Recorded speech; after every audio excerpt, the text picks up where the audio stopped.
नमस्कार, मैं बिहार जन संवाद चकिया से आपको एक ऐसे घटना के बारे में बताने जा रहा हूँ जो दरमाहा में आपके बीच में एक ऐसे कैटल जो आपके सामने यहाँ दिख रहा है, जो आपके सामने मैं दिखा रहा हूँ, इसकी जो अभी मृत्यु हुई है, मोर्टलिटी का कारण जो हमारे बीच में कल्याणपुर के प्रभारी विश्वनाथ जी सर भी यहाँ मौजूद है, इनके द्वारा जो बताया जा रहा है कि it may be lumpy disease, जो स्किन डिजीज जो आज वायरल हो रहा है, उसके बारे में इन्होंने कुछ अपना संज्ञान दिया है कि हो सकता है कि ऐसा संभावित हो, जो कि पोस्टमार्टम रिपोर्ट के बाद पता लग पाएगा।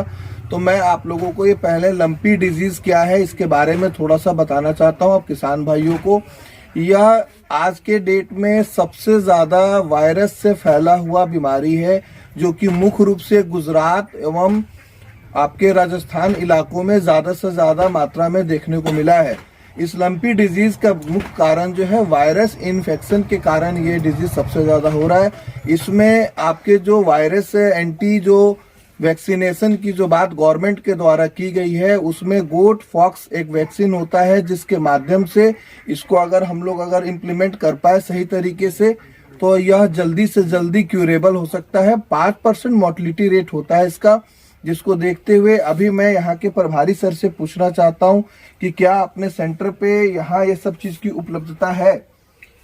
नहीं, अभी सरकार जो है, हम बताना चाहते हैं कि आपने जो बताया वो बहुत अच्छी बात है कि इसकी मोर्टिलिटी रेट बहुत कम होती है, लेकिन कभी कभी क्या होता है कि कोई बीमारी एक्यूट कंडीशन में होता है, मैंने पहले से हो रहा है, पता नहीं चलता है, उसका एक सिम्टम आया, एक डेथ हो जाता है, तो उस केस में हम लोग कुछ कर नहीं पाते हैं।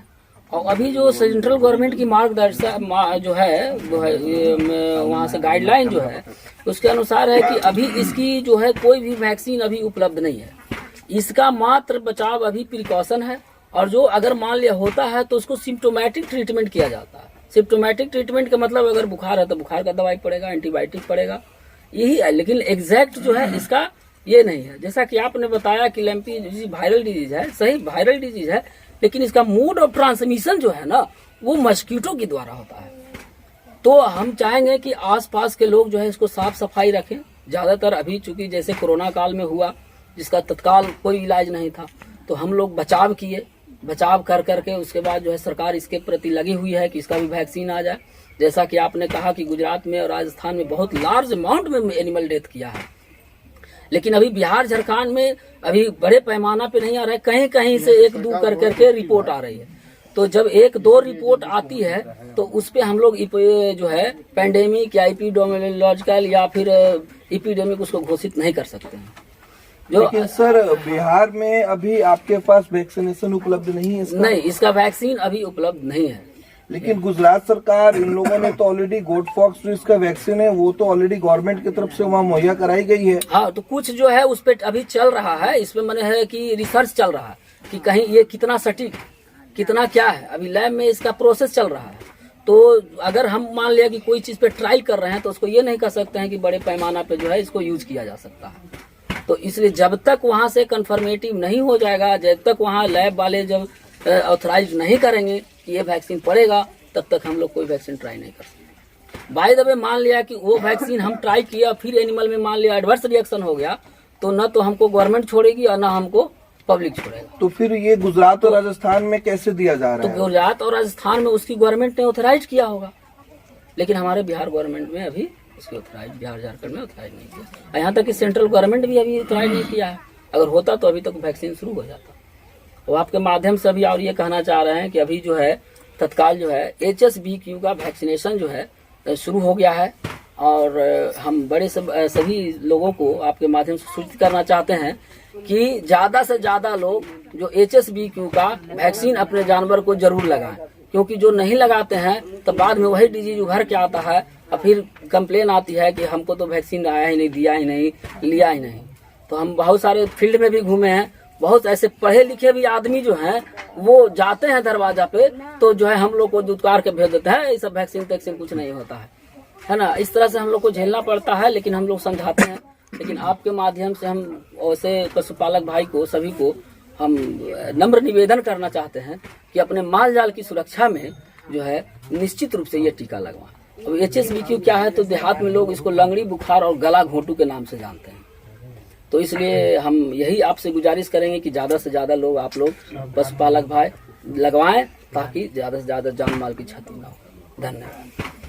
जैसे कि अभी डॉक्टर प्रभारी सर विश्वनाथ जी ने आपको बताया है, मैं आप लोगों को थोड़ा सा और इस पर किसान भाइयों को विस्तारित करना चाहता हूं। लंपी में कुछ ऐसे लक्षण होते हैं जिसमें उनको गठिया जैसा उनकी स्किन्स पर यहाँ पे, जैसे यहाँ भी कुछ देखने को अंदेशा दिख रहा है, इस टाइप का फॉर्मेशन यहाँ हो जाता है। जैसे ये जो अपना यहाँ छोटा छोटा एक वहाँ पे दाग जैसा दिख रहा है। तो ये सब चीज होने के साथ ही लंपी में दूसरा जो परेशानी किसान भाइयों को मैं बताना चाहता हूँ, उसके फॉर्मेट्री में शुरुआती दौर में उसको बुखार जो है वो बड़ी तेज हो जाता है। और बुखार तेज होने के साथ साथ दूसरा लक्षण जो देखने को मिलता है कि कैटल का सलाइवा जो लार होता है, लार की मात्रा उसकी बढ़ जाती है। तीसरी चीज, उसको दूध देने की जो क्षमता होती है, वो दूध देने की क्षमता भी धीरे धीरे घट जाता है। तो ऐसे केसेस में खासकर या तो उस दूध का प्रयोग ना करें जिस वायरस को ऐसे अगर देखने को मिलता है लक्षण। अगर किसी कारण से अगर दूध का प्रयोग करते भी हैं तो उसको पॉइस्चराइजेशन प्रोसेस पर लेके जाए, बढ़िया तरीके से उबाल दे और उसको फिर ठंडा करके उसको फिर जब ठंड हो जाए तो फिर से दोबारा उबाल के उसका जब तक उसका वायरस का खत्म ना हो जाए उसमें असर, तब तक उस दूध को प्रयोग नहीं करे। तो ये एक बीमारी आज हमारे चंपारण के दरमाहा में भी ये देखने को मिल रहा है।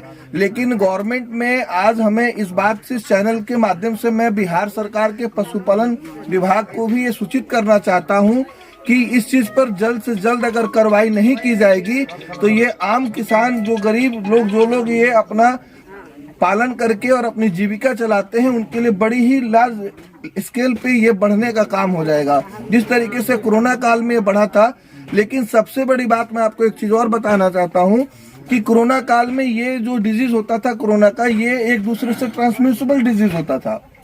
लेकिन जैसे भी सर ने भी बताया कि ये पैरासाइट्स के माध्यम से, जैसे कोई अगर यहाँ पे मक्खी बैठती है या जो भी उसके इंसेक्ट्स ब्लड सक करते हैं, जो ब्लड चूसने से अगर वो दूसरे जानवर पर जाके बैठ जाते हैं तो वहां उनको ये सब होने से बहुत सारी परेशानियां झेलनी पड़ेगी और वो लोग ट्रांसफरेबल हो जाएगा, जानवर से जानवर में ट्रांसफरेबल हो जाएगा, लेकिन वो मैन में ट्रांसफरेबल नहीं होगा।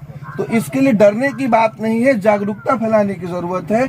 हमारे बीच में यहाँ से जनप्रतिनिधि रह चुके हमारे और साथी लोग भी यहाँ खड़े हैं, मैं उन लोगों से भी आग्रह करूंगा, पूर्व मुखिया जी हमारे जब बैठे हुए यहाँ पे, कि ये चीज को आप अपने ग्रामीण में गोष्ठी लगा के जरूर, HSBC का जैसे टीका की बात कर रहे हैं प्रभारी महोदय, इसकी जागरूकता होनी बहुत जरूरी है। अगर इनकी जागरूकता नहीं किया जाएगा तो आम जो किसान भाई हैं जिनको अगर इस चीज का अवेयरनेस ही नहीं होगा तो वह यह लोगों को टीकाकरण तक नहीं पहुंचा पाएंगे। तो लंपी डिजीज टीकाकरण करने से इसका क्यूरेबल हो सकता है। गवर्नमेंट को इसके लिए बजाबते मैं प्रभारी सर से भी बोलूंगा कि इस केसेस का यहाँ से पोस्टमार्टम करके इसको एक बार वेरीफाई कराए। अगर ऐसा केस उपलब्ध हो पाता है तो इसको जल्द से जल्द इस पर कार्रवाई की जाए, अन्यथा बहुत सारे लोगों के साथ ये परेशानियां झेलने को मिलेगा। तो इन्हीं बातों के साथ मैं बिहार जन संवाद से, अपने चैनल से आप सभी लोगों को मैं जागरूक करना चाहता हूं कि आप जगें और यहाँ के स्वास्थ्य व्यवस्था जो अपने मवेशियों को मिलता है उस पर जागरूक से टीकाकरण कराएं और इन सब चीजों को देखें। साथ में लक्षण से तो लंपी की ही लग रहा है कि लंपी की टीकाकरण लगेगा, जब उपलब्ध नहीं है तो मिलेगा कहाँ से? इसके लिए ही तो हम लोगों ने ये सवाल उठाया ना गवर्नमेंट से, पशुपालन विभाग तक इस बात को रखेंगे, क्योंकि अगर ये चैनल के माध्यम से मेरा मकसद यही है कि इसे ज्यादा से ज्यादा लोगों के बीच में मैं जागरूक कर सकूं, क्योंकि यह कहानी सिर्फ गुजरात और राजस्थान का ही नहीं है, आज चंपारण पे भी ये हो रहा है। धीरे धीरे अगर सबसे पहले हम ग्रामीण लोगों को यहाँ से जागरूक होना है, अगर हम ग्रामीण लोग ही नहीं जागरूक होंगे तो यह जल्द से जल्द लोगों में संदेश पहुंचना चाहिए कि भाई ऐसा केसेस आ रहा है, इसमें साफ सुथरा के साथ साथ बहुत जगह ऐसा भी होता है कि लोग जैसे ही तो मुखिया जी हैं तो इतना रिपोर्ट कर दिए, बहुत ऐसे लोग गरीब आदमी हैं जिनका हो जाता है तो बेचारे इन्फॉर्म भी नहीं कर पाते हैं। बहुत जगह जो है हमने देखा कि बहुत गरीब आदमी है और हो गया है तो वो लोग इन्फॉर्म भी नहीं कर पाते हैं। अरे इन्फॉर्म करने के बाद भी उचित समय पर डॉक्टर लोग उपलब्ध नहीं हो पाते हैं। इन्फॉर्म नहीं, ऐसा तो नहीं हो पाते हैं। किसी न किसी माध्यम से आप में तो आपका सक्रियता बढ़ी है, आपका सक्रियता बढ़ी है। कहने का मतलब है ठीक है, जागरूक रहिए गरीब और आदमी कहाँ से निश्चित उतना रूप से खबर सूचना करेगा? दीजिए। सूचना का माध्यम तो अब बहुत सारा चीज हो गया है, फोन टेलीफोनिक है, अगल बगल है, और लोग जनप्रतिनिधि के पास तुरंत पहुंच जाते हैं। तो जब जनप्रतिनिधि के पास पहुंच जाएंगे तो फिर वो दुनिया के फिर सरकार के पास पहुंच जाता है, क्योंकि हम लोगों के जो सरकार होते हैं वो नीचे स्तर पे भी पंचायती सरकार में ज़्यादा बैठे हैं। इसलिए इसी के साथ कहें कि कुछ भी कहीं ऐसा दिखे तो तुरंत इन्फॉर्म कीजिए, और उसके बाद आपको पशु चिकित्सा सेवा में सेवा जरूर मिलेगी। भाई जो लक्षण है, ये जो लक्षण जो बता रहा है, इधर आ जाइए, थोड़ा सा इधर आइए। जी बोलिए, क्या कर रहे हैं? ये जो लक्षण जो भैंस का, मेरा नाम हुआ अरुण कुमार प्रसाद, मेरा ही मवेशी है। जो इसका लक्ष्य दरमाहा पंचायत हुआ, कल्याणपुर ब्लॉक, और जो ये लक्षण जो बता रहा है वो लंपी का ही लक्षण है। जो इसका मृत्यु हुआ है लंपिक ही बीमारी से हुआ है। इससे पहले इसको बुखार भी लग रहा था। हाँ, बुखार लग रहा था। जो मैंने लक्षण बताया कि उसका लार का ज्यादा आना। हाँ, लक्षण वही है। आपने इस मवेशी को इंश्योरेंस भी कराया था? जी, इंश्योरेंस तो हमने नहीं कराया था, मगर जो कान छेदने वाला जो एथी होता है, अच्छा, जो बोल रहा था जनगणना में जी, ना ये सब हुआ था मवेशी इसका। जनगणना। जी, चलिए, मैं सरकार से आग्रह करूंगा कि इन सब चीजों को देखते हुए आज ग्रामीण का सबसे बड़ा जीविका का क्षेत्र में पशुपालन में भी आज ये मवेशी से इन लोगों का ये जीने का एक आधार होता है। सरकार इन सब चीजों को भी देखे, क्योंकि अगर इन लोग की मवेशी जनगणना में अगर इस मवेशी का भी वो है तो दुधारू भैंस भी था। और 20 लीटर दूध था, 20 लीटर दूध था इसके पास। ऐसा भैंस बस अगल बगल में 10-20 को उसको एरिया में नहीं था। ये बड़ी दुखद विषय है। लगभग इसकी कितनी कीमत थी? लगभग 1.5 लाख रुपया। अभी 1.5 लाख रुपया के करीब में अरुण जी को बच्चा इस इसका मवेशी पाड़ी था, के इसलिए जाने से नुकसान हुआ है, और यह चीज एक बड़ा ही चिंतन का विषय है। आप सभी ग्रामीणों को भी मैं इस चैनल के माध्यम से जागरूक करना चाहता हूं कि आप लोग इस चीज को मुक्त रूप से देखें और इस पर जागरूकता फैलाएं, जिससे ज्यादा से ज्यादा लोगों के बीच में यह घटना से अपने आप को बचा जा सके। धन्यवाद।